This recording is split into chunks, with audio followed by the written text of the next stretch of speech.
এদেশের শেবের দিন কোন দিন বলতে পারেন? এদেশের শেবের দিন কোন দিন বলতে পারেন?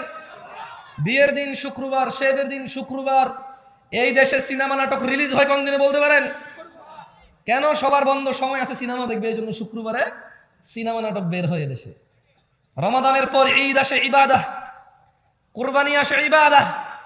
ওরা জেনে গেছে, ইহুদি নাসারারা, মুনাফিকদের অনুসারীরা জেনে গেছে এখানকার মুসলিমরা আল্লাহর পক্ষ থেকে দেওয়া আনন্দ, ঈদের আনন্দ, আল্লাহর ইবাদত সৎ পথে না থেকে সিনেমা নাটকে মজে উঠবে, মেতে উঠবে। তাই ওরা ঈদ কুরবানি কেন্দ্র করে ওরা সিনেমা নাটক বানায়।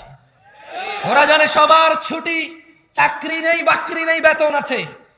এমন সুযোগের সময় ওরা নিজ পিতামাতা নিজের কোরআনের অজ্ঞতা দূর করবে না, আলিফ বাতা বলতে পারে না তা শিখবে না, সলাতের রুকু, এই যে আহকাম হুকুমগুলো ওরা জানে না, তাসবিহ তাহলিলগুলো ওরা জানে না, ওরা শিখবে না, ওরা সিনেমা নাটক দেখবে। মুনাফিকদের অনুসারীরা জেনে গেছে যে আমরা নামে মুসলমান, সময় পেলেই সিনেমা দেখব, সময় পেলেই নাটক দেখব। এজন্য ওরা জানে কখন আমাদের বন্ধ, সেই অনুযায়ী সিনেমা নাটক ওরা করে।